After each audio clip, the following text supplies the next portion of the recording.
Sermones escogidos del Santo Cura de Ars sobre la satisfacción.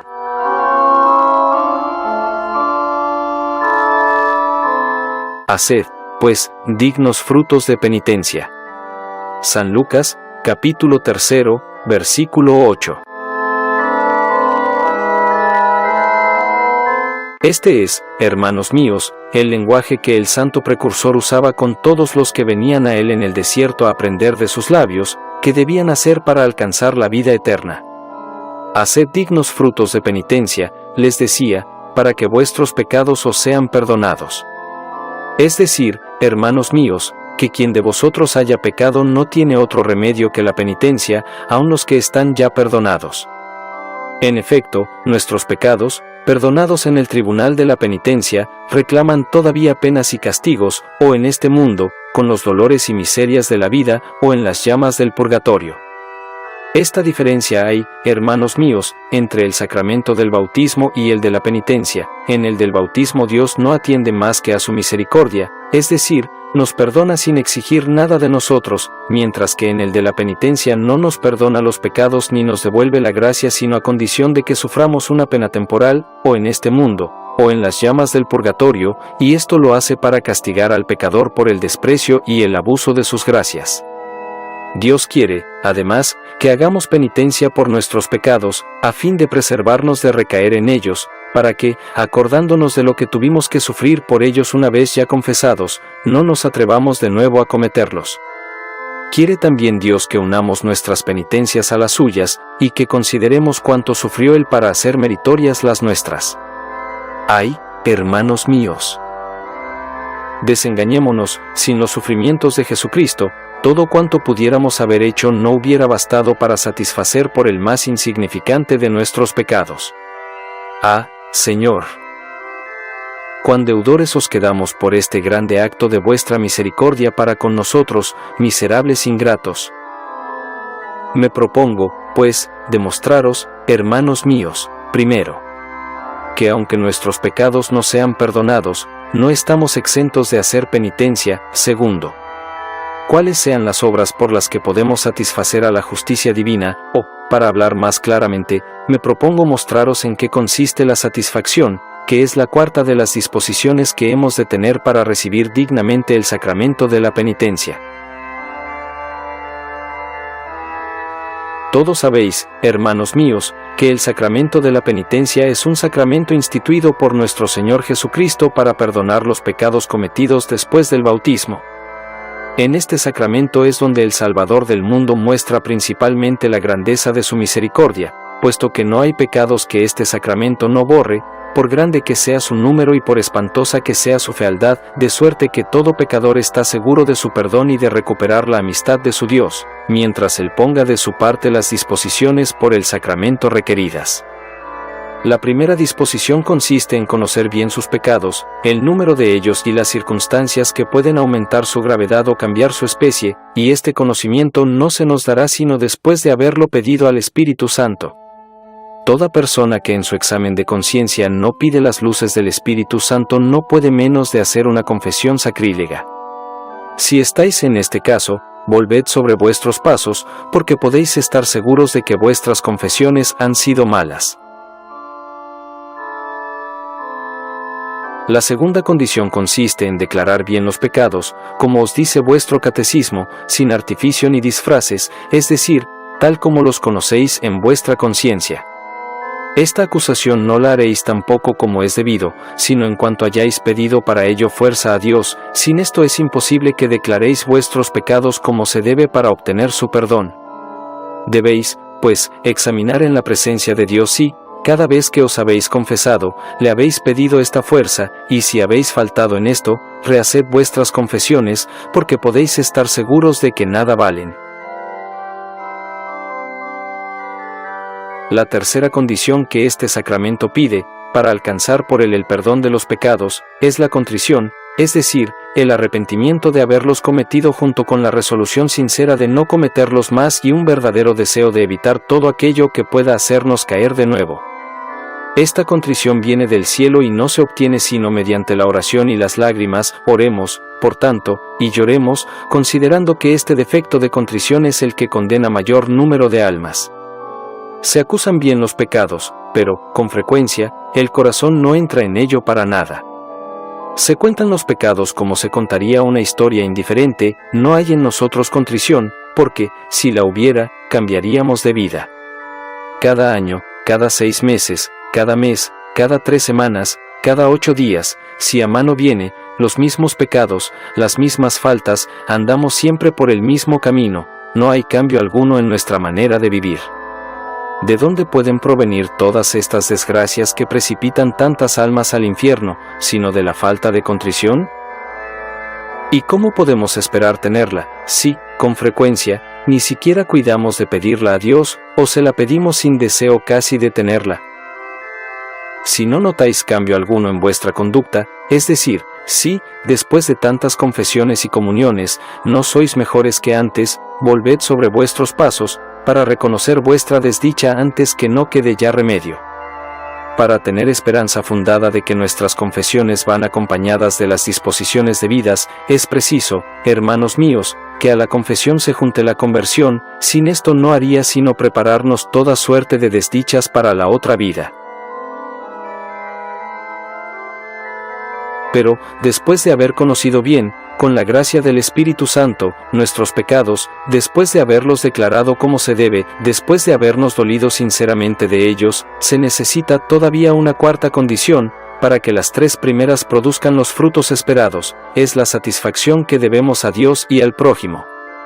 A Dios, en reparación de la injuria que el pecado le ha hecho, al prójimo, en reparación del agravio que le hicimos en su alma o en su cuerpo.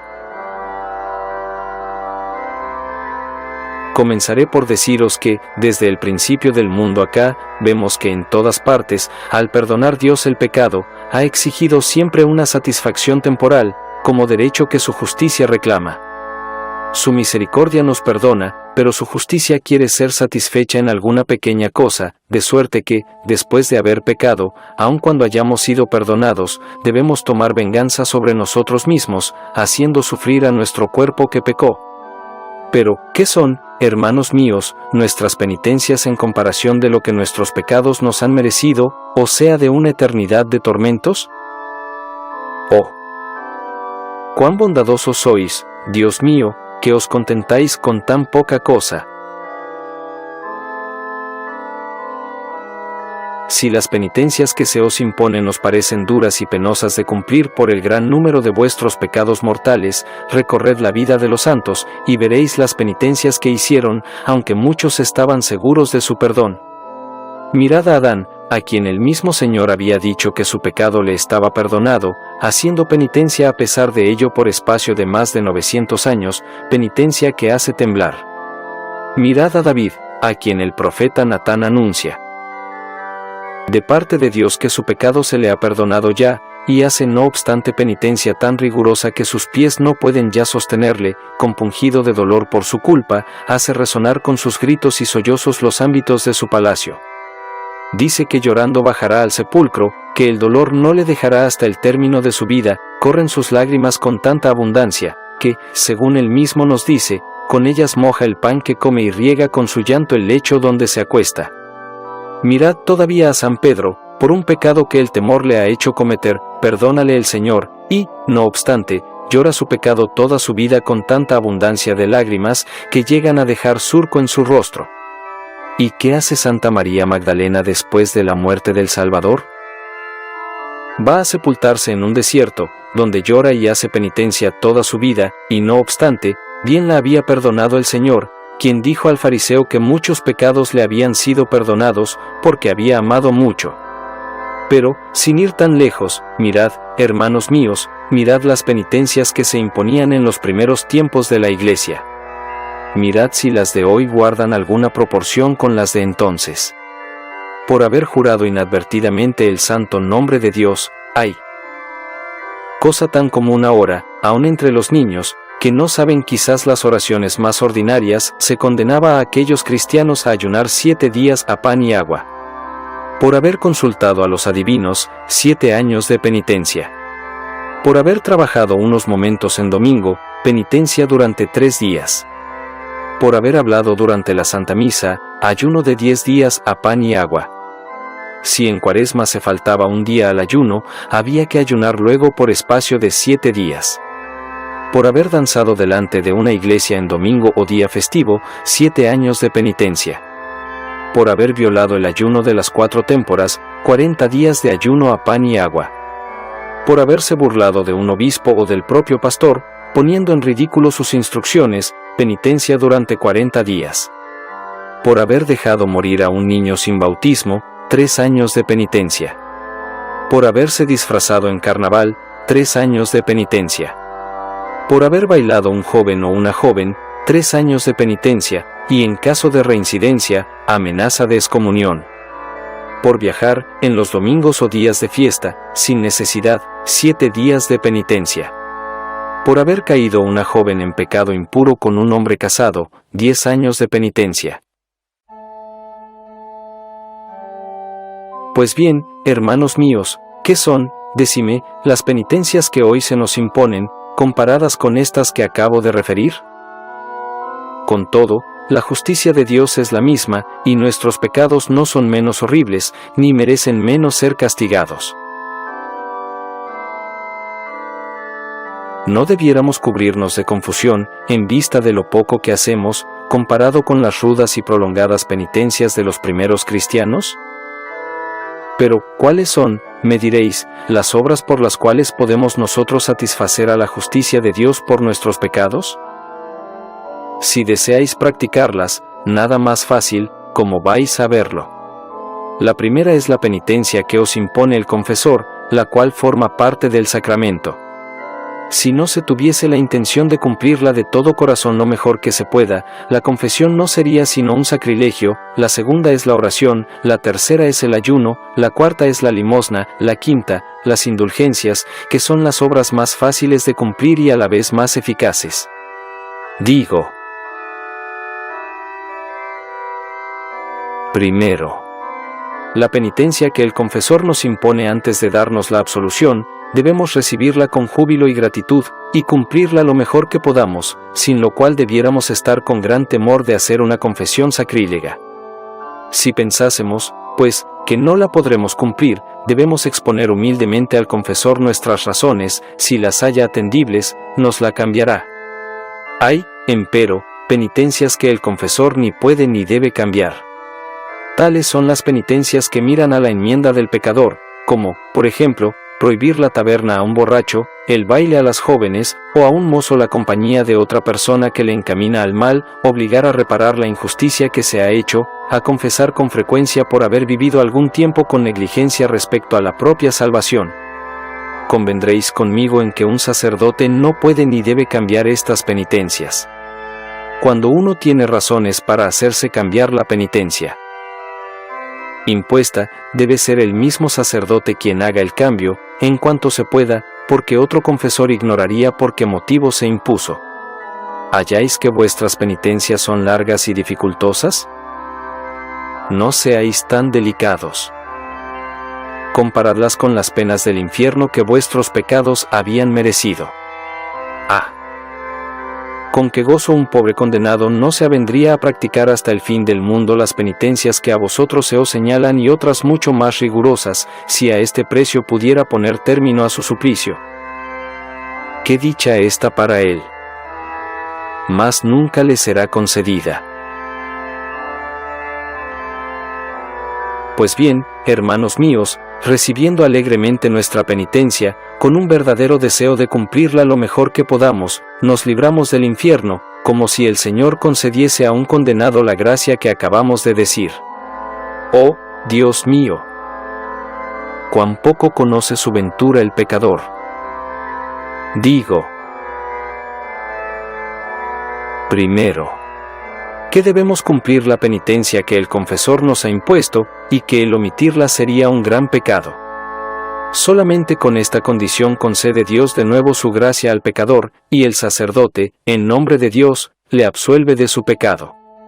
No sería, por tanto, hermanos míos, una impiedad quedarse sin cumplir la penitencia y esperar todavía el perdón?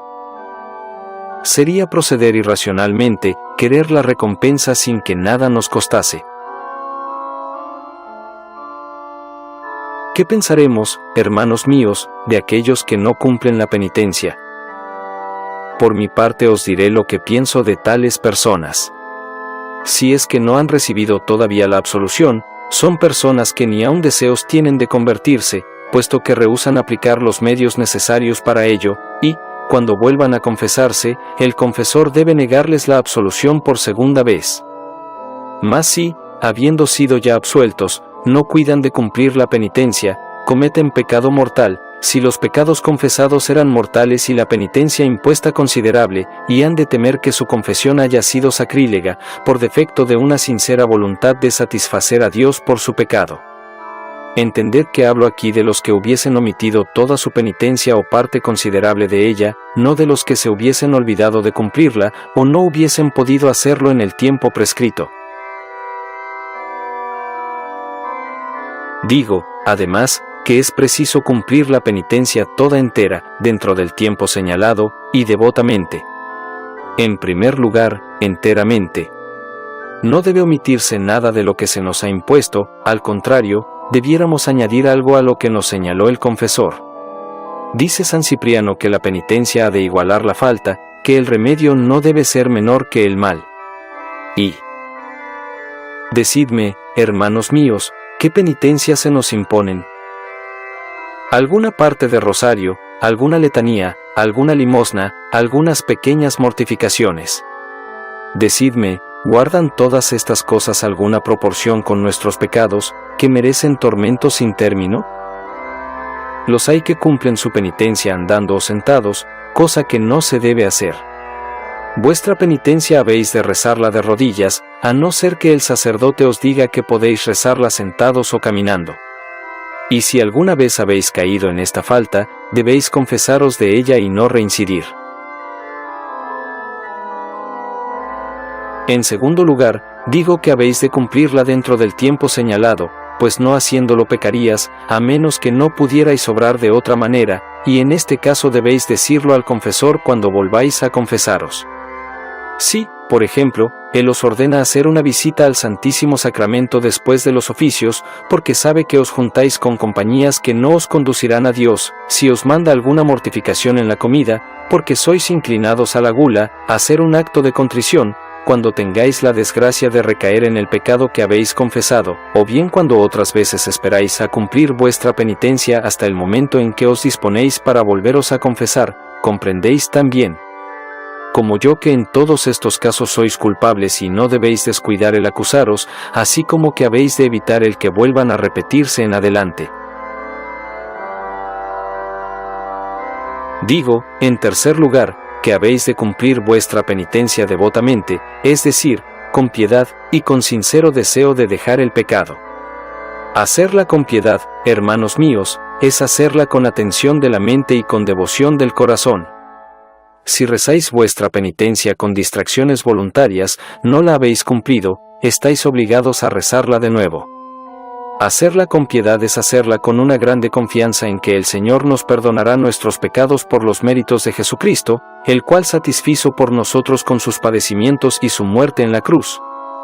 Hemos de cumplir la penitencia con alegría, llenos de gozo porque nos es dado satisfacer a Dios a quien ofendimos y porque se nos proporcionan medios fáciles de borrar nuestros pecados que merecerían hacernos sufrir por toda la eternidad. Una cosa no habéis nunca de olvidar y es que, cada vez que vais a cumplir vuestra penitencia, debéis decir a Dios, Dios mío, uno esta ligera penitencia a la que Jesucristo, mi Salvador, os ofreció por mis pecados. Esto hará vuestra penitencia meritoria y agradable a Dios.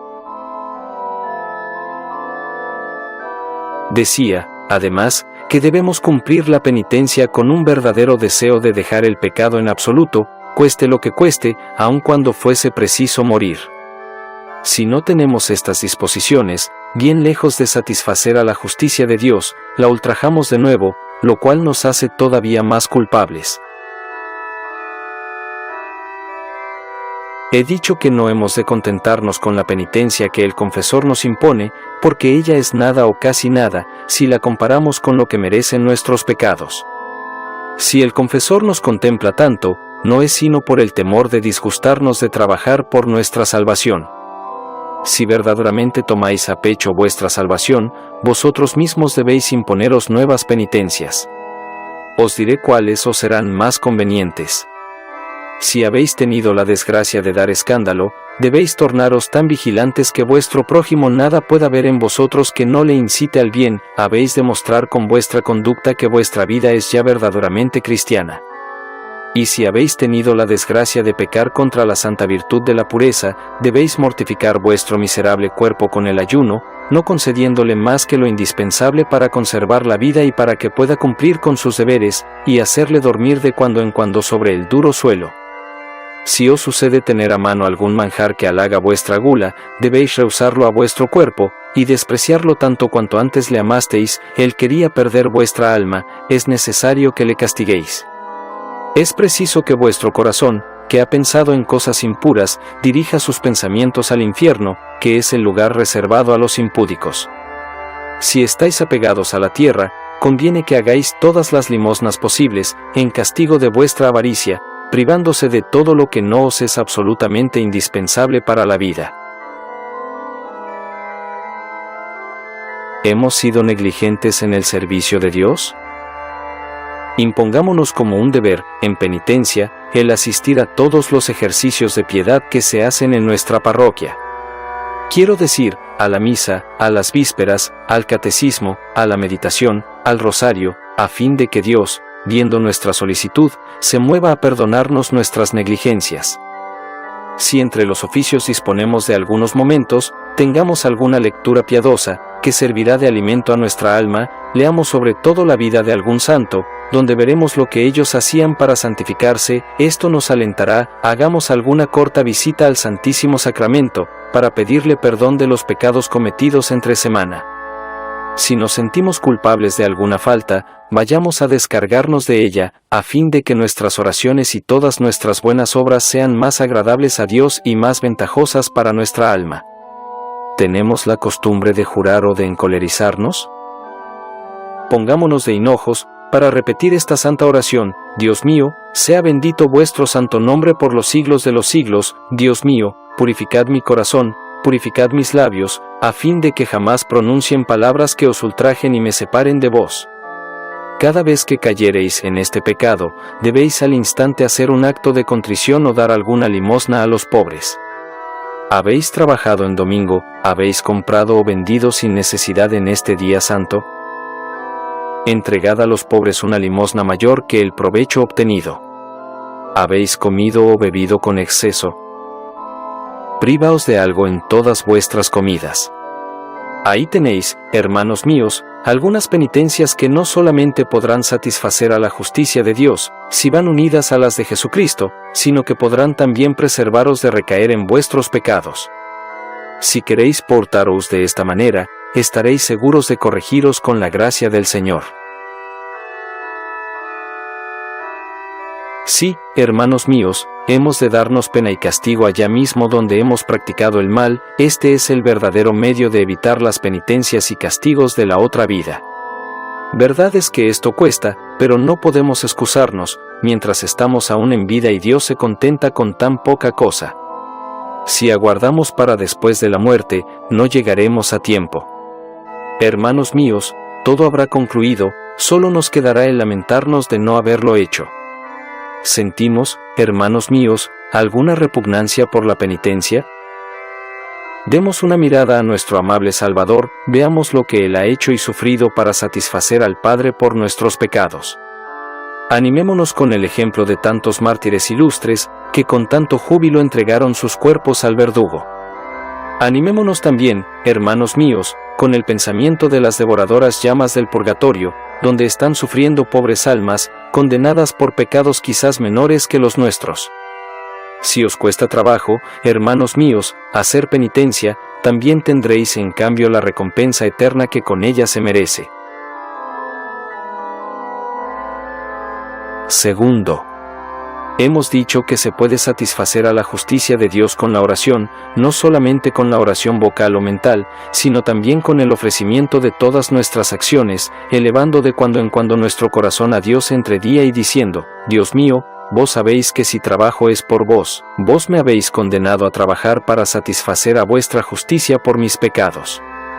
Dios mío, tened piedad de mí, que no soy más que un miserable pecador, que tantas veces me he rebelado contra vos, mi Salvador y mi Dios. Deseo que todos mis pensamientos, todos mis deseos no tengan sino un objeto, y que todas mis acciones no vayan encaminadas sino a agradaros. Será también muy agradable a Dios pensar a menudo en nuestras postrimerías, es decir, en la muerte, en el juicio, en el infierno, que ha sido hecho para morada de los pecadores. Tercero. He dicho también que podemos satisfacer a la divina justicia con el ayuno. Se comprende bajo el nombre de ayuno todo lo que puede mortificar el cuerpo o el espíritu, como renunciar a la propia voluntad, cosa tan grata a Dios que nos merece más que 30 días de penitencia, sufrir por amor de Dios las repugnancias, las injurias, los desprecios, las confusiones que no creemos merecer, privarnos de algunas visitas, como sería ir a ver a nuestros parientes, nuestros amigos, nuestras tierras y otras cosas semejantes que nos ocasionarían algún placer, estarnos algún tiempo más de rodillas, para que el cuerpo, que ha pecado, sufra de alguna manera. Cuarto. He dicho, además, que podemos satisfacer a la divina justicia con la limosna, como dijo el profeta a Nabucodonosor, redime tus pecados con la limosna. Hay varias clases de limosnas, las que miran al cuerpo, como dar de comer a los que no tienen pan, vestir a los que no tienen con que cubrir su desnudez, visitar a los enfermos, darles algún dinero, arreglarles la cama, pasar algún rato haciéndoles compañía, prepararles las medicinas, he aquí las que miran al cuerpo. Pero hay otras que miran al alma, y son todavía mucho más preciosas que las que miran al cuerpo, se las llama limosnas espirituales. ¿Cómo se hace, me diréis, la limosna espiritual? Os lo explicaré, la hacéis cuando vais a consolar a una persona que pasa alguna tristeza, que acaba de experimentar alguna pérdida, y vosotros la consoláis con palabras llenas de bondad y de caridad, recordándole la gran recompensa que Dios ha prometido a los que padecen por su amor, y que las penas de este mundo duran solo un momento, mientras que la recompensa será eterna. La limosna espiritual se hace instruyendo a los ignorantes, que son pobres gentes que se perderán si alguien no tiene compasión de ellas. ¡Ay! ¿Cuántas de estas personas hay que no saben lo necesario para salvarse, que ignoran los principales misterios de nuestra santa religión, que, no obstante sus penas y todas sus buenas obras, se condenarán? Padres y madres, amos y amas, ¿dónde están vuestros deberes? ¿Los conocéis algún tanto? No, yo creo que no los conocéis. Si tuvierais de ellos algún conocimiento, ¿cuál no sería vuestra diligencia por ver si vuestros hijos conocen bien de la religión todo aquello que se necesita para no perderse? ¿Cómo buscaríais todos los medios posibles para enseñarles aquello a que vuestro deber de padre y de madre os obliga? Dios mío, ¿cuántos niños perdidos a causa de la ignorancia? Y esto por culpa de sus padres, que, no pudiendo quizás instruirles por sí mismos, ni siquiera han sido capaces de confiarlos a quien podía hacerlo, y los han dejado vivir en este estado y condenarse por toda la eternidad. Amos y amas, ¿qué limosna hacéis a vuestros pobres domésticos, la mayor parte de los cuales no saben nada de su religión? Dios mío, ¿cuántas almas se pierden, de las cuales los amos y amas darán cuenta el día del juicio? Yo le pago su sueldo, diréis vosotros, el instruirse es cosa suya, yo no lo tengo más que para trabajar, no es solo lo que yo le doy lo que él gana. Os engañáis, no os ha confiado el Señor esa pobre criatura únicamente para que os ayude a trabajar, sino también para que la enseñéis a salvar su alma. ¿Pueden los amos vivir tranquilos viendo a sus criados en estado de condenación cierta? Dios mío, ¿cuán poco les interesa la pérdida de una alma? ¡Ay! ¿Cuántas veces las señoras verán que sus criados omiten las oraciones de la mañana y de la noche, que quizás ni siquiera toman agua bendita, y nada les dirán, o se contentarán con pensar, este criado no tiene mucha religión, pero sin pasar de aquí, con tal que cumpla bien con su trabajo, ya estáis contentos. Oh, buen Dios. ¡Qué ceguera! ¿Quién es capaz de comprenderla? Yo os digo que los amos debieran tener tanto cuidado y tomar tantas precauciones para instruir o hacer instruir a sus criados como a sus hijos, mientras aquellos están a su servicio. Dios os pedirá cuenta de ellos lo mismo que de los hijos, ni más ni menos. Hacéis con ellos las veces de padre y madre, con vosotros se entenderá Dios. ¡Ay! Si tantos pobres criados no tienen religión, esta desgracia viene en gran parte de que no se los instruye. Si tuvierais la caridad de instruirlos, enseñándoles lo que deben hacer para salvarse, los deberes que han de cumplir para con Dios, para con el prójimo y para consigo mismos, las verdades de nuestra santa religión que absolutamente es necesario saber, haríais que abriesen sus ojos a su desdicha. Oh, que de gracias os darían por toda la eternidad, diciendo que después de Dios a vosotros deben su felicidad eterna. Dios mío. Es posible que se dejen perder almas tan preciosas, cuyo rescate tanto ha costado a Jesucristo. Pero me diréis, esto cuesta poco de decir, va uno a hablarles de religión, y los hay que ni siquiera atienden o bien lo toman a burla. Por desgracia es esto demasiado cierto. Hay algunos tan desdichados que no quieren abrir los ojos a su desdicha, pero no todos son así, también los hay que se alegran mucho de que se los instruya. Es menester tratarlos con dulzura, considerando que, aun cuando os parecerá que de nada les aprovecha, seréis recompensados lo mismo que si los hubieseis hecho santos. Y desengañaos, tarde o temprano se acordarán de lo que les hayáis enseñado, y vendrá un día en que se aprovecharán de ello y rogarán a Dios por vosotros. Les debéis, además, la limosna de vuestras oraciones.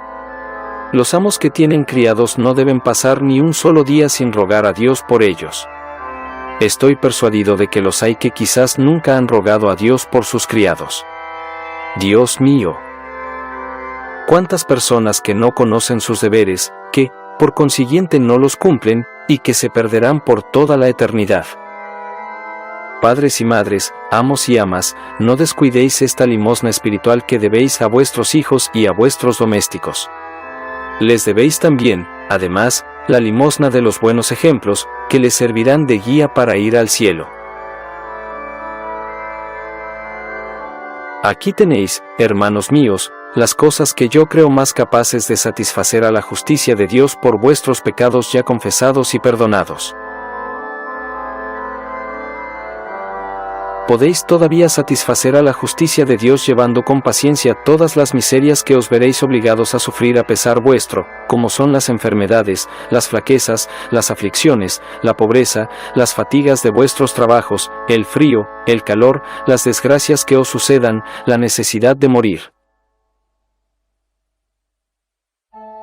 Ved cuánta es la bondad de Dios, que nos ha hecho la gracia de que todas nuestras acciones puedan ser meritorias y capaces de suprimir todas las penas de la otra vida. Mas, por desgracia, hermanos míos, no es este el espíritu con que sufrimos los males que Dios nos envía como otras tantas gracias que nos hace, ¡ay! Ciegos hasta el extremo acerca de nuestro bien, llegamos hasta a murmurar y maldecir la mano de tan buen Padre, que cambia las penas eternas por otras que solo duran unos momentos. ¿Es digna de nosotros, hermanos míos, esta ceguera acerca de nuestra felicidad? Saquemos partido de todo, adversidades, dolencias, aflicciones, todas estas cosas son bienes que recogemos para el cielo, o más bien, que nos librarán de sufrir tormentos muy rigurosos en la otra vida. Unamos todas nuestras penas a las de Jesucristo, a fin de hacerlas meritorias y dignas de satisfacer a la justicia de Dios. En fin, el gran medio de satisfacer a la justicia de Dios es amarle mucho, tener un vivo pesar de nuestros pecados, porque Jesucristo nos dice que muchos pecados se perdonan a quien mucho ama, y que, a quien menos ama, menos pecados se le perdonan. Quinto. Hemos dicho, por último, que las indulgencias son medios muy eficaces para satisfacer a la justicia de Dios, es decir, para librarnos de las penas del purgatorio. Estas indulgencias se componen de los méritos sobreabundantes de Jesucristo, de la Virgen Santísima y de los santos, todo lo cual constituye un tesoro inagotable, del cual nos da facultad para tomar una parte nuestro buen Dios. Para que mejor lo entendáis, es como si debierais 20 o 30 monedas a un rico que quiere cobrarlas, y vosotros no tenéis con qué pagar, o, por lo menos, os será menester un tiempo infinito para satisfacer vuestra deuda. Viene otro rico y os dice, ¿no tenéis con qué pagar vuestras deudas? Tomad de mis arcas todo lo necesario para satisfacer lo que debéis. Esto es precisamente lo que hace Dios. Nos hallamos en la impotencia de satisfacer a su justicia, y Él nos abre el tesoro de las indulgencias, del cual podemos tomar todo lo que nos hace falta para ello. Hay indulgencias parciales, que no perdonan todas nuestras penas, sino solo una parte, como son las que se ganan diciendo las letanías del santo nombre de Jesús, por las cuales hay concedidos 200 días de indulgencia, o diciendo las de la Santísima Virgen, que tienen concedidos 100 días, y así tantas otras. Hay indulgencias concedidas por rezar el Ave María, el Angelus, los 3 actos de fe, esperanza y caridad, por visitar a los enfermos, por instruir a los ignorantes.